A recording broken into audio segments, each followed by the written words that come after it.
Apa nikmat Allah yang sangat besar? Apa karunia Allah yang sangat besar? Apa rahmat Allah yang sangat besar? Nikmat, karunia, rahmat, anugerah Allah yang sangat besar bukan iman, bukan Islam, bukan takwa, tetapi baginda Nabi besar Muhammad. Karena berkat Nabi Muhammad, saya dan kalian mengenal iman, mengenal Islam, mengenal takwa, mengenal salat, mengenal syariat. Sebagaimana yang Allah katakan dalam Al-Quran, Qul bifadlillah wa birahmatih fabidzalika falyafrahu. Katakanlah, dengan karunia Allah dan dengan rahmat Allah, maka dengan karunia dan rahmat tersebut falyafrahu, bergembiralah kalian. Dalam kitab tafsir Ma'alimut Tanzil Al-Imam Baghawi, dan dalam kitab tafsir Jami'ul Bayan Al-Imam Ibnu Jarir At-Tabari, begitu juga dalam kitab tafsir Al-Imam Ibnu Katsir, dijelaskan bahwasanya fadlullah dalam ayat tersebut adalah Al-Quran. Sedangkan Sayyidina Abbas menafsirkan fadlullah dalam ayat tersebut adalah ilmu. Maka dengan adanya karunia Allah yaitu Al-Quran dan ilmu, dan dengan adanya rahmat Allah, siapa rahmat Allah? Baginda Nabi besar Muhammad. Maka dengan adanya karunia dan rahmat tersebut falyafrahu, bergembiralah kalian semua, senanglah kalian semua dengan adanya anugerah dan rahmat Allah.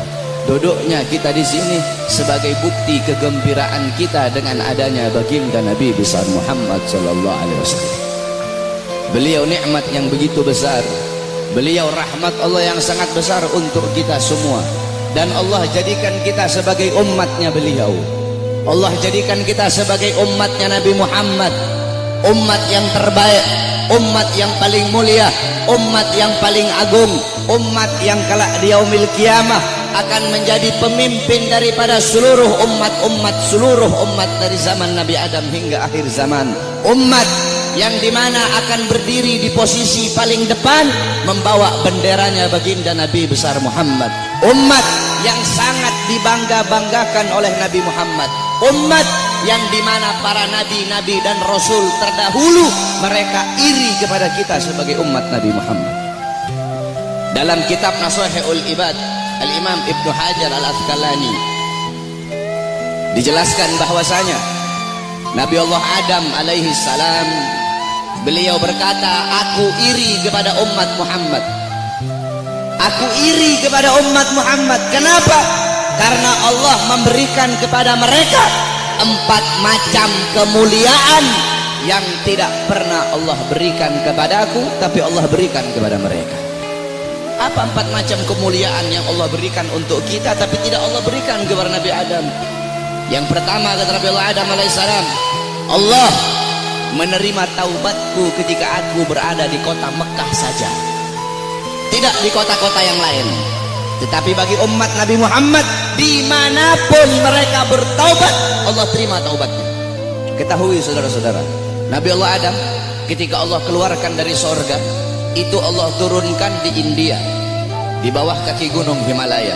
Siti Hawa Allah turunkan di Jeddah, Iblis Allah turunkan di Basrah. Selama 450 tahun Nabi Adam bertaubat, taubat beliau belum diterima oleh Allah Subhanahu wa Ta'ala. Ketika beliau berada di kota Mekah, baru taubat beliau diterima. Itu pun karena beliau membawa namanya baginda Nabi besar Muhammad.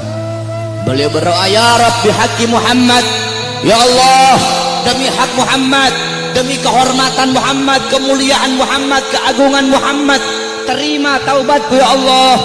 Wa qala Allah ya Adam, kaifa arafta Muhammad wa lam ahlaqahu? Wahai Adam, dari mana kau mengetahui wujud Muhammad sedangkan aku belum ciptakan wujudnya Muhammad? Qala Adam, ya Rabb, innaka lama khalaqtani rafa'tu ra'si wa ra'aitu ala qawaimil arsy maktub la ilaha illallah Muhammadur Rasulullah.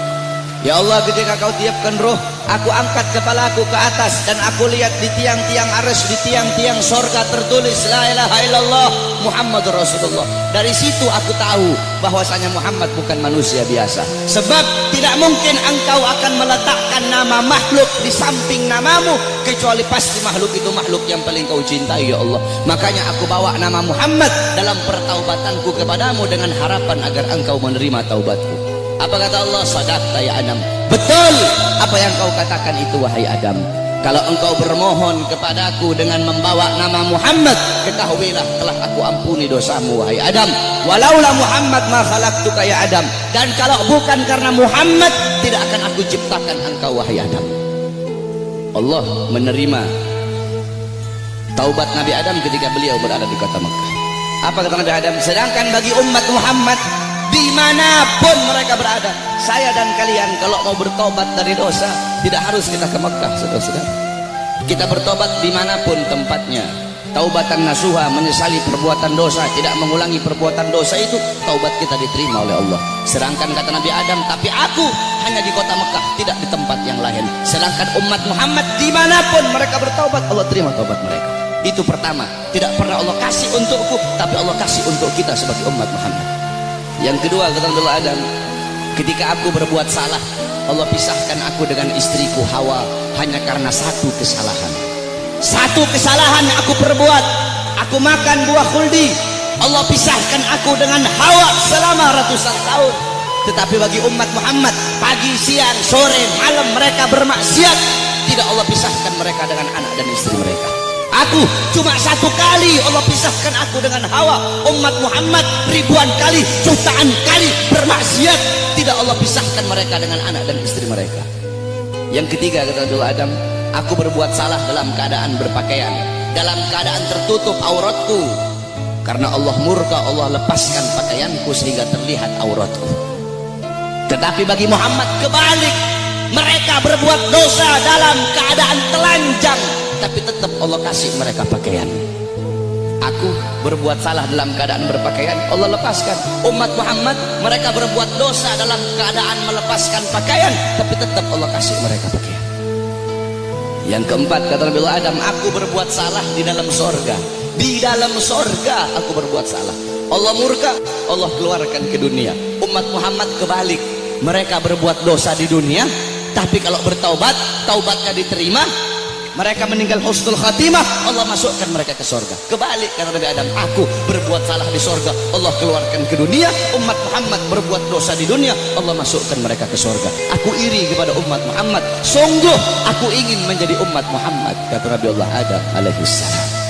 Lihat bagaimana kemuliaan umat Nabi Muhammad. Nabi Musa alaihissalam ketika beliau naik ke Tur Sina, naik ke Bukit Sina, beliau berdoa, ya Allah, aku ingin melihat cahayamu, aku ingin melihat zatmu, aku ingin melihat wajahmu ya Allah. Apa kata Allah? Wahai Musa, kau tidak akan sanggup, kau tidak akan kuat untuk melihat cahayaku wahai Musa. Ketahuilah, antara diriku dengan hamba-hambaku ditutupi dengan 70.000 hijab, 70.000 penghalang yang menutupi antara diriku dengan hamba-hambaku. Al-Imam Ghazali menjelaskan, penghalang Allah itu Allah ciptakan dari cahaya, dari air, dan dari kegelapan. Di dalam penghalang Allah ada suara gemuruh air, ada suara air yang sedang mengalir. Itu dalam penghalang Allah. Andaikan saya dan kalian manusia biasa, Allah perdengarkan telinga kita ini untuk bisa mendengar suara air yang ada dalam penghalang Allah, saking ketakutan hati kita ini akan copot dari badan, hati kita ini keluar sendiri dari badan, saking dahsyat penghalangnya Allah. Andaikan Allah buka satu penghalang, Allah perlihatkan kepada gunung, gunung akan hancur tenggelam, tidak akan muncul sampai datangnya hari kiamat. Apa kata anak Allah? Wahai Musa, 70.000 penghalang ini tidak akan aku buka untuk siapapun kecuali untuk Muhammad dan untuk umat Muhammad. Apa kata Nabi Allah Musa alaihissalam? Ya Allah, kalau begitu jadikanlah aku bagian daripada umat Muhammad. Nabi Musa ingin menjadi umat Nabi Muhammad. Bahkan diriwayatkan bahwasanya Sayyidina Syekh Abil Hasan Asyadili, pengarang Hizbul Bahar Hizbun Nasor, pengarang kitab Mafakhirul Aliyah, beliau pernah bermimpi, saudara-saudara. Ketika beliau bermimpi, dalam mimpinya beliau melihat ada Nabi Muhammad dan ada Nabi Musa sedang ngobrol. Nabi Musa bilang sama Rasulullah, wahai Muhammad, aku dengar engkau pernah berkata dalam sabdamu bahwasanya ulama ummati kal anbiya Bani Israel. Ulama dari golongan umatku itu